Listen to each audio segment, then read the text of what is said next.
जो स्त्री चार बातें हंसते हंसते सहन कर ले, समझो वह चरित्रहीन है। एक बार एक सन्यासी तीर्थ यात्रा के लिए जा रहे थे। चलते चलते रास्ते में उन्हें शाम हो गई। शाम के समय भी एक सराय में जाकर रुके। उन्होंने देखा कि एक बुनकर अपनी स्त्री के साथ कहीं जा रहा था। सन्यासी ने उस आदमी से कहा, भैया, मैं एक यात्री हूँ, आगे मुझे बहुत दूर जाना था, पर रात्रि हो जाने के कारण मैं अब आगे नहीं जा सकता। आज की रात आप मुझे अपने घर में ही गुजार लेने दो, सुबह मैं यहाँ से चला जाऊँगा। सन्यासी के इस प्रकार निवेदन करने पर बुनकर ने सोचा, चलो कोई बात नहीं, शाम के समय तो मेरे द्वार पर आए हो, आप मेरे अतिथि हो और अतिथि की सेवा भगवान की सेवा कहलाती है। उसने अपनी स्त्री से कहा, प्रिय, आज की रात ये सन्यासी हमारा अतिथि है, तुम इसे लेकर घर लौट जाओ और इसके भोजन पानी और लेटने की व्यवस्था करना। तब तक मैं दूसरे गांव से मदिरा पीकर अभी आता हूँ। इतना कहकर वो व्यक्ति चला गया। उधर उसकी पत्नी सन्यासी को लेकर घर लौट आई और मन ही मन बहुत खुश होने लगी थी। उसने सोचा था कि मैं जल्दी जल्दी सन्यासी के भोजन पानी और सैया की व्यवस्था करके अपने प्रेमी से मिलने जाऊंगी। और सच कहा है कि जिस दिन आकाश वर्षा घेरा हो, गहरा अंधेरा छाया हो, अंधेरे के कारण गली में आवागमन ना हो, पति परदेश गया हो, तो बेचैनी स्त्रियों के मन का हो जाता है। मित्रों कहते हैं उल्टा, स्त्रियों का अपने पतियों में तो अनुराग नहीं होता, उसके विपरीत पर पुरुषों में उनकी आसक्ति खूब होती है। पर पुरुषों के लिए श्रृंगार करने में उन्हें बहुत रुचि रहती है और अपने पति का प्रिय वचन भी कड़वा लगता है। ऐसी स्त्रियां जिनका मन दूसरे पुरुषों में बनता है, वे अपने कुल की विनाश भी देख सकती हैं, लोक निंदा भी सह सकती हैं, बंधन में भी पड़ सकती हैं और किसी प्राणी के प्राण भी चले जाएं तो भी वे हंसकर स्वीकार कर लेती हैं। मित्रों, पति के जाते ही उस दूषित चरित्र स्त्री ने सन्यासी को भोजन कराकर और उसका बिस्तर करके और उससे कहा कि हे सन्यासी जी, मैं थोड़ी देर के लिए अपनी सहेली के घर जा रही हूँ, उससे मिलकर मैं अभी लौट आऊँगी, तब तक आप घर में आराम से विश्राम करें। इतना कहकर वो श्रृंगार आदि करने के बाद अपने मित्र से मिलने चल दी। जैसे ही वो घर से निकल कर चली, संयोग से उसका पति उसे सामने से आता दिखाई दिया। पति को देखकर वो डर के मारे एकदम पीछे लौट कर भागी और जल्दी जल्दी अपने श्रृंगार को बिगाड़ कर पहले की तरह बनकर घर में आकर बैठ गई।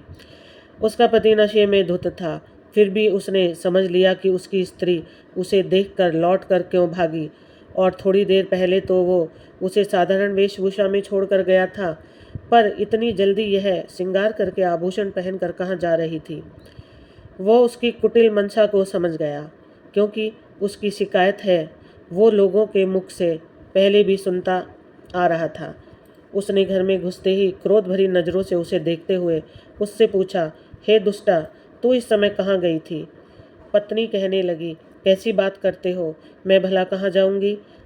लगता है शराब के नशे में तुम्हारी आंखों को धोखा हो गया है। पति बोला, हे कुल कलंकनी, तुम्हारे लोक अपवाद को मैं बहुत दिनों से सुनता आ रहा हूँ और आज मैंने तुझे अपनी आंखों से जाते हुए देख लिया। अब मुझे पूरा विश्वास हो गया है कि तू मेरी आंखों में धूल झोंक कर किसी और से मिलने जाती है। आज मैं तेरा अच्छा इलाज करूँगा।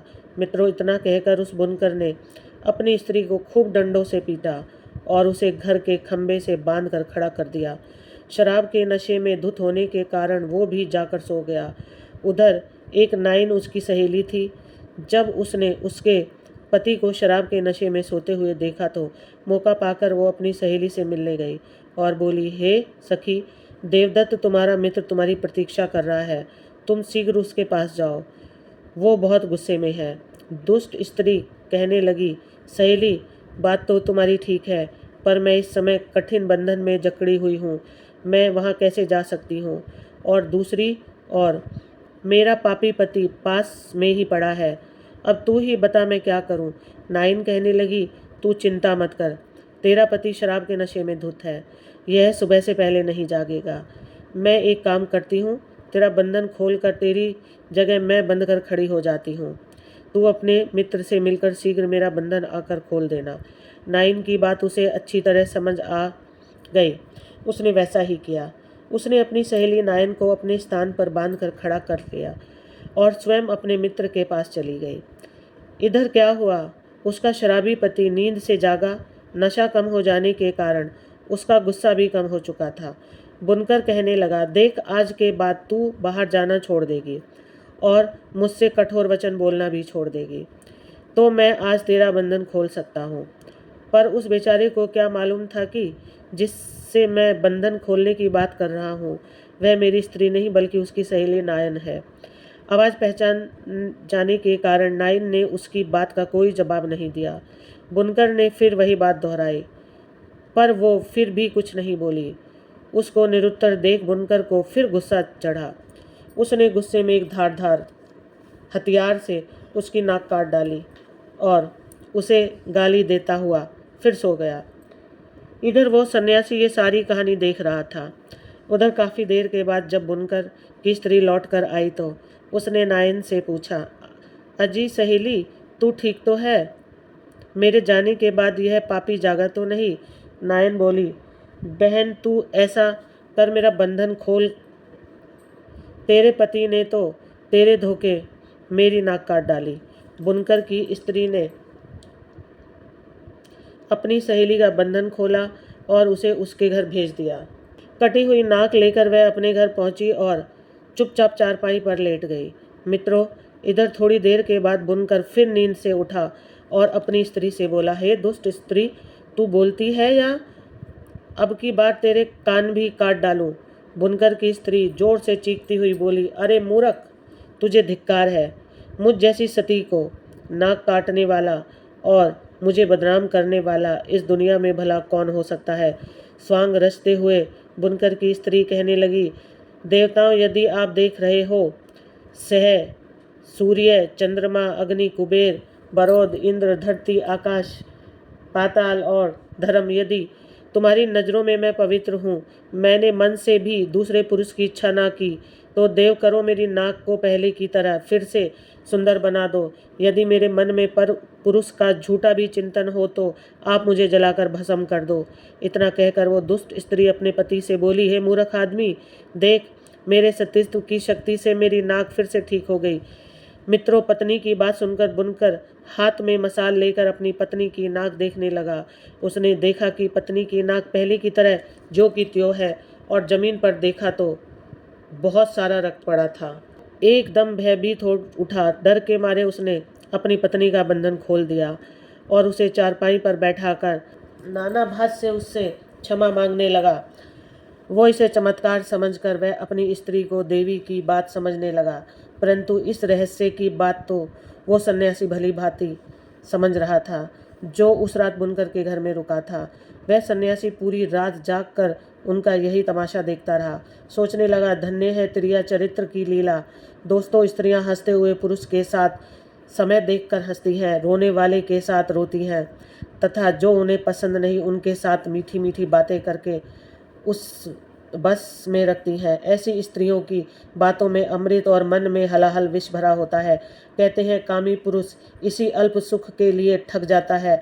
भंवरों की तरह कमल का रस लेते हैं और बाद में अपने हाथों से अपनी छाती और माथे को ठोकते हैं।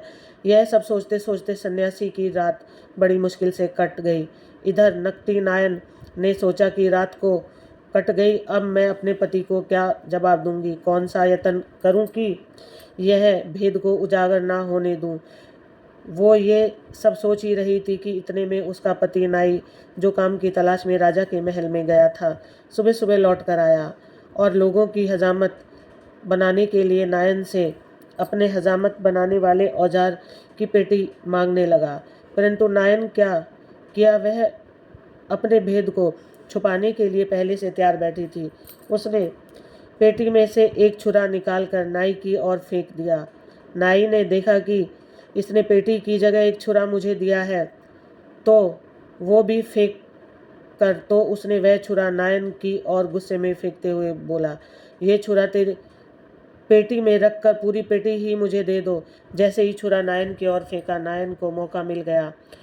वो अपनी नाक पकड़कर चिल्लाती हुई घर से बाहर आकर चीखने लगी, कहने लगी, अरे देखो, मेरे पति ने मेरी नाक काट डाली, मुझे बचाओ। इस दुष्ट ने मुझे जैसी सतवंती नारी की नाक काट कर मुझे कलंकित कर दिया। मित्रों, अब क्या था। स्त्री के रोने चिल्लाने की आवाज़ सुनकर राजा के सिपाही दौड़े दौड़े आए और नाई को पीटते हुए राजा के दरबार में ले गए और बताया कि महाराज, इस नाई ने बिना कसूर अपनी स्त्री की नाक काटी, इसे कठोर दंड दिया। राजा ने नाई से पूछा, हे नाई, तुम्हारी स्त्री ने क्या अपराध किया था जो तुमने उसकी नाक काट दी? क्या वो पर पुरुष को चाहती है? क्या वो किसी परदेसी के साथ बातचीत कर रही थी? क्या इसने कोई चोरी की थी? साफ साफ बताओ। राजा के पूछने पर नाई डर के मारे कुछ नहीं बोला और चुप देखकर राजा ने समझ लिया कि नाई ने बिना अपराध पत्नी की नाक काटी है, क्योंकि कहते हैं पाप कर्म करने वाला मनुष्य अपने कर्म से डर जाता है, उसके चेहरे का रंग और आवाज़ बदल जाती है, वह नज़र मिलाकर बात नहीं कर सकता, उसका तेज उड़ जाता है। याद रखना मित्रों, जिसके मुंह का रंग फीका पड़ गया हो, मस्तक पर पसीना आता हो, जिसके चलने पर पैर लड़खड़ाते हो, जो भारी आवाज़ में बोलता हो, जो नज़र झुकाकर बात करता हो, ये दोषी होने के लक्षण है। राजा ने नाई को सूली पर चढ़ाने का आदेश दे दिया।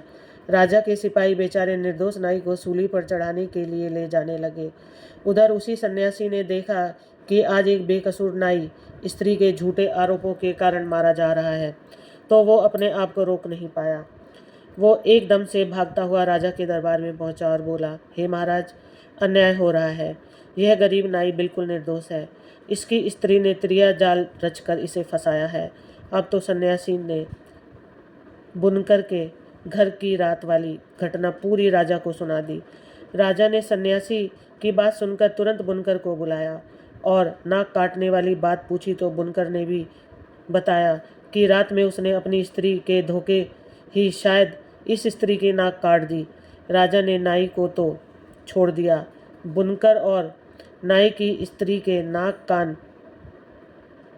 कटवाने का आदेश जारी कर दिया, क्योंकि कहते हैं, हे ब्राह्मण, बालक, स्त्री, तपस्वी और रोगी, ये पांचों पद के योग नहीं होते। इसलिए राजा ने उन दोनों कुलटाओं के नाक कान काट कर उन्हें छोड़ दिया। सन्यासी भी अपने मठ को वापस लौट गया। सोचने लगा, किसी निर्दोष की जान बचा देना भी किसी तीरथ से कम नहीं। जैसी करनी वैसी भरनी। दुष्ट स्त्रियों के चरित्र को देवताओं ने भी नहीं समझ पाए। उसी राज्य में एक बहुत धनी व्यक्ति रहता था। नाम था राव साहब गोविंद सिंह। राव साहब गोविंद सिंह बहुत ही कठिन असूलों के साथ जीवन बिताते थे और धार्मिक भी उतने ही थे। वहाँ के राजा उनका नगर सेठ के बराबर ही मान सम्मान करते थे। माता पिता, 2 बेटों और बेटी से भरपूर परिवार था। समय का क्या है, यह तो सरकता ही जाता है। माता पिता रहे नहीं, बच्चे भी बड़े हो गए, बेटी की शादी भी हो गई। सदा भाग्य एक जैसा तो रहता नहीं, सो कुछ दिन बाद ही उनकी पत्नी भी स्वर्गवासी हो गई। लोगों के समझाने पर उन्होंने दूसरा विवाह कर लिया, किंतु भाग्य में सुख नहीं था। उनकी दूसरी पत्नी, जिसका नाम था मीनाक्षी, वह बहुत ही झगड़ालू स्वभाव की और चरित्रहीन स्त्री थी, और वो तो एक इच्छाधारी नाग के प्रेम जाल में फंसी हुई थी। कुछ दिन तो इसी तरह कट गए। फिर एक दिन वह नागराव साहब गोविंद के घर तक आ गया। कुछ दिन तो यह सब चोरी छुपे चलता रहा, पर अब इन दोनों का मन चाहने लगा कि इस पूरे ऐश्वर्य पर अपना ही राज हो जाए। राव साहब का सारी जमीन जायदाद सब हमारे कब्जे में आ जाए। कितनी ही बार नाग ने राव साहब को डसने की कोशिश की, किंतु प्रभु की कृपा से वह बच जाते थे। एक बार की बात है, राव साहब गोविंद सिंह नगर से बाहर गए हुए थे, तो नाग और राव साहब की पत्नी पूरे घर को अपना ही समझ बैठे और अब तो खुलकर ही उस घर में रहने लगे। घर के नौकरों को काम से छुट्टी दे दी गई और राव साहब के बेटों को नगर से बाहर मामा के यहाँ भेज दिया गया। अब दोनों बड़े मज़े से उस घर में रह रहे थे।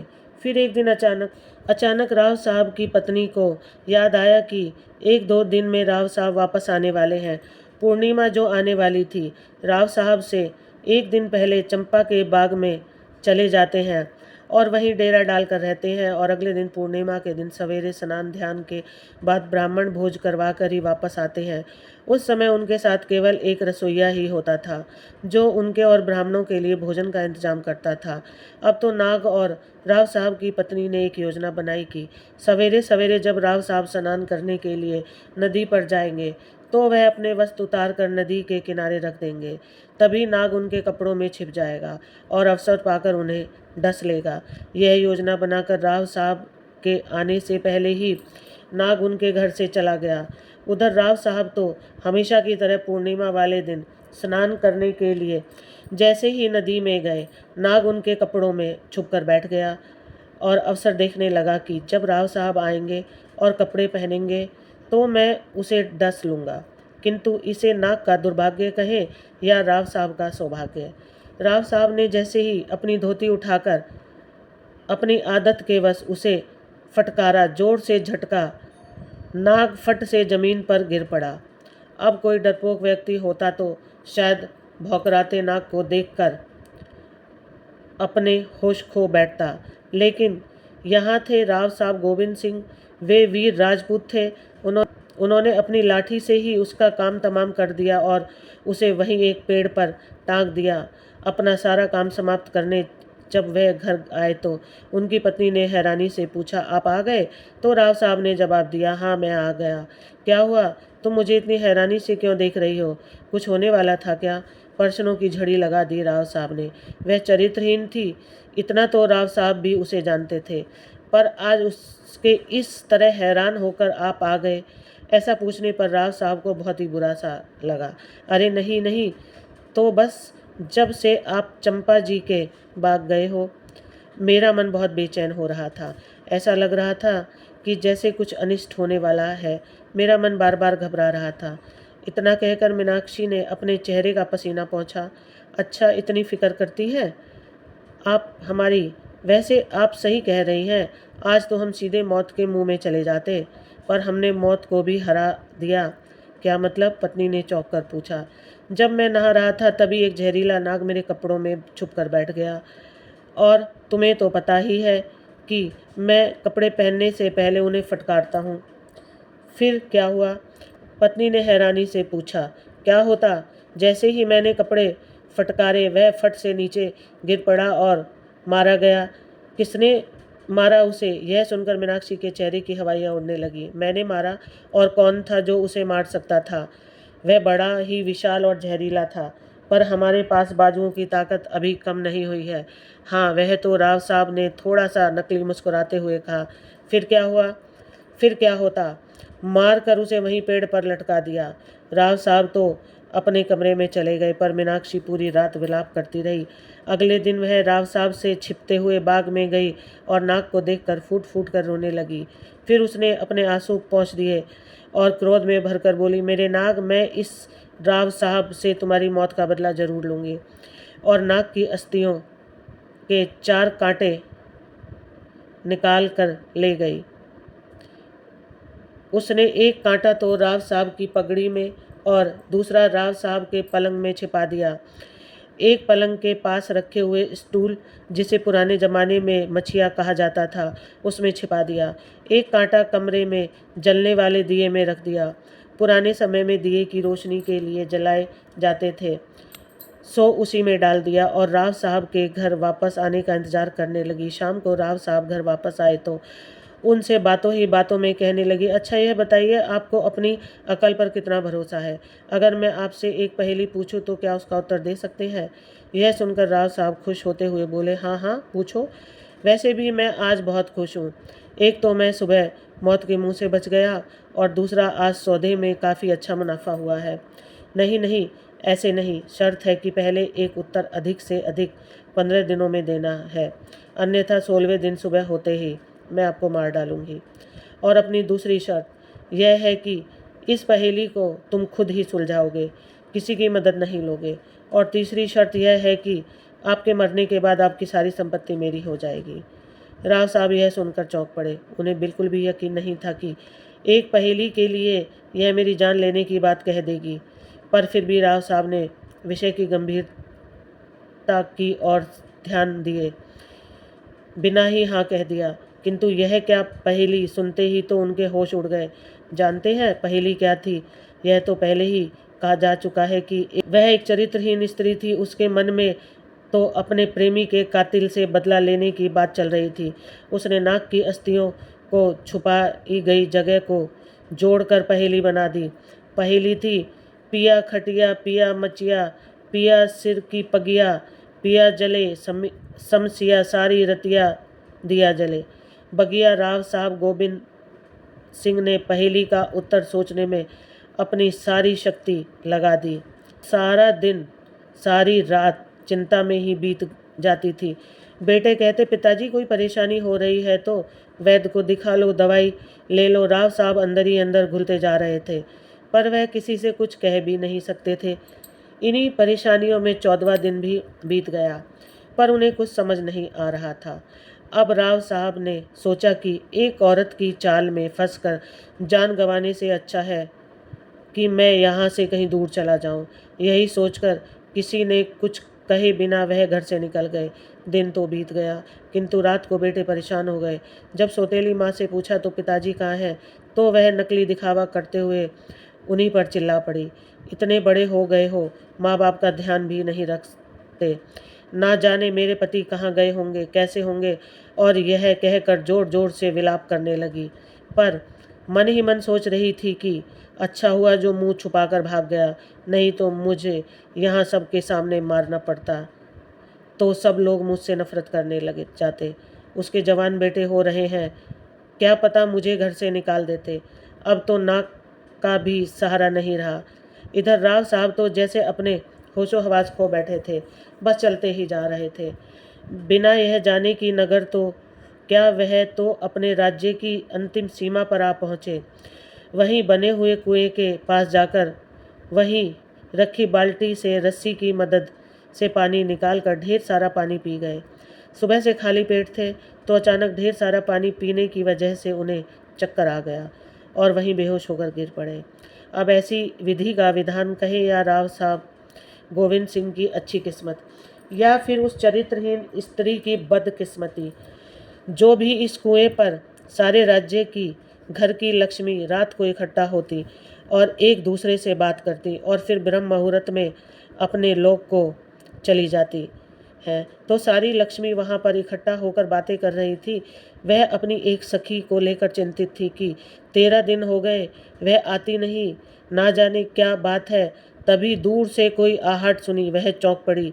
ध्यान से देखा तो वह उसकी वही सहेली थी जो थकी हारी दौड़ती हुई चली आ रही थी। उसके आते ही सब एक साथ मिलकर उससे सवाल करने लगी। उसकी इस अकुलाहट भरी फुसफुसाहट के शोर से संयोगवश राव साहब की बेहोशी भी खत्म हो गई। अब उसे भगवान की कृपा ही कह सकते हैं। कुछ महिलाओं की धीमी आवाज़ सुनकर चुपचाप पड़े रहे। वह सखी जो अभी अभी आई थी जोर से सांस लेने के बाद बोली, रुको तो बताती हूँ। फिर उसने बताना शुरू करा, तुम सब तो जानते ही हो कि मैं राव साहब गोविंद सिंह के घर की लक्ष्मी हूँ और उनकी वजह से कभी मुझे आने में देर भी नहीं होती। ना आने की बात तो छोड़ ही दो। हाँ, वही तो हम भी यही सोच रही हैं कि तुम इतने दिन से क्यों नहीं आई हो। राव साहब ने दूसरी लक्ष्मी की आवाज़ सुनी। अरे बहन, इस समय राव साहब अपनी दूसरी पत्नी के षड्यंत्र का शिकार हो गए हैं। उस चरित्रहीन औरत ने उन्हें एक पहेली में उलझा दिया और कल सुबह वह उनका सिर भी कटवा देगी। यह तुम क्या कह रही हो? सारी लक्ष्मी एक साथ बोली। और कैसी पहेली, कैसी औरत है? यह बताती हूँ। और उसने सबको सारी बात बताई कि जैसे उसने नाक की अस्थियों के कांटे एक पलंग में, एक स्टूल में, एक राव साहब की पगड़ी और एक कमरे में जलने वाले दिए में छुपाकर पहेली बनाई और उस पहेली के चक्कर में राव साहब को फंसा दिया। और बहन सुनो, पहेली क्या है? पिया खटिया पिया मछिया, पिया सिर की बगिया, पिया जले समसिया सारी रतियाँ। चंपे जी की बगिया इसलिए वह दिए को बुझाती ही नहीं थी और इसी वजह से मैं ना आ पाती थी। आज तो उसने इस खुशी में दिया बुझा दिया कि राव साहब घर से डर कर भाग गए। अगर वह सुबह लौट भी आया तो उसे मरवा कर अपने प्रेमी का बदला ले लेगी। सारी लक्ष्मियाँ यह सुनकर हैरान हो गई। तभी ब्रह्म मुहूर्त होने को था, इसलिए वे सभी अपने लोक को चली गईं। अब राव साहब गोविंद सिंह ने अपने आप को संभाला। उत्तर तो वह जान ही चुके थे। सीधे राजा के पास जाकर सारी बात राजा को बताई। राजा उनके परम मित्र थे। राजा को सुनते ही क्रोध आ गया और उन्होंने अपने जल्लादों को भेजते हुए कहा, आप जल्दी से जल्दी इनके साथ घर पहुंचो और उस गंदी औरत को पंचायत के सामने सजा दे। मेरा रथ भी ले जाइए, मैं भी कुछ ही देर में पहुंच रहा हूं। राव साहब रथ पर बैठकर अपने घर पहुंचे। उनके बच्चे और नौकर उन्हें देखकर बड़े खुश हुए। दोनों बेटे दौड़कर उनके गले से लग गए और पूछने लगे, पिताजी बिना बताए आप कहाँ चले गए थे? राव साहब बस मुस्कुरा दिए और बोले, कुछ नहीं। उन्होंने अपनी पत्नी की तरफ देखा तो वह उल्टा स्त्री मंद मंद मुस्कुरा रही थी। उससे ने एकांत पाते ही राव साहब को याद दिलाया कि याद है ना, आज 15वां दिन है। राव साहब गोविंद सिंह भी मुस्कुराए और बोले, हाँ हाँ याद है, चलो पंचायत चलें। लोग भी तो देखें कि जो कभी किसी के सामने हार नहीं मानता वह कभी कभी कैसे फंस जाता है। लोग समझे कि जब आप अत्यधिक खुश हों तो किसी को कोई वचन ना दे। जैसे ही सब पंचायती में पहुँचे, राजा भी आ गए और आते ही सीधा राव साहब से प्रसन्न किया। कहिए गोविंद सिंह जी, पूरी सभा के सामने कहिए कि आपने अपनी पत्नी को सजा देने के लिए जल्लादों की मांग क्यों की। इतना सुनते ही तो वह दुष्ट औरत कांप उठी और चीखते हुए बोली, क्या राव साहब यही है तुम्हारा राजपूती वचन? राजा के पूछने पर उसने पहेली पूछने और उसके साथ जुड़ी शर्तों के बारे में बताया और यह भी बताया कि आज 15वां दिन है। उन्होंने अगर उत्तर नहीं दिया तो शर्त के मुताबिक इनका सिर कलम करवाना पड़ेगा। यह सुनकर राजा हंसे और बोले, क्यों गोविंद सिंह जी, आप जानते हैं ना पहेली का उत्तर? राजा ने फिर उस दुष्ट स्त्री से कहा कि एक बार हमारे सामने उस पहेली को पूछिए। हम देखना चाहते हैं कि गोविंद सिंह जी उत्तर दे पाते हैं कि नहीं, तभी फैसला होगा। अब उसने सबके सामने दोहराया, पिया खटिया पिया मचिया पिया सिर की बगिया, पिया जले समस्या सारी रतिया, चंपे जी की बगिया। और जैसे ही राव साहब ने उत्तर देना शुरू किया तब घबरा गई। राव साहब बोले, अरे दुष्ट स्त्री, मुझे सब पता है। तूने उस नाग की अस्थियाँ एक मेरी पगड़ी में छुपाई, एक मेरी चारपाई पर छुपाई, एक मछिया पर और एक दिए में। उन्हीं सबको मिलाकर तूने यह पहेली बनाई। मुझे मारने के लिए। यह सुनते ही तो वह भड़क उठी और एक सैनिक की तलवार खींचकर गोविंद सिंह को मारने के लिए दौड़ी।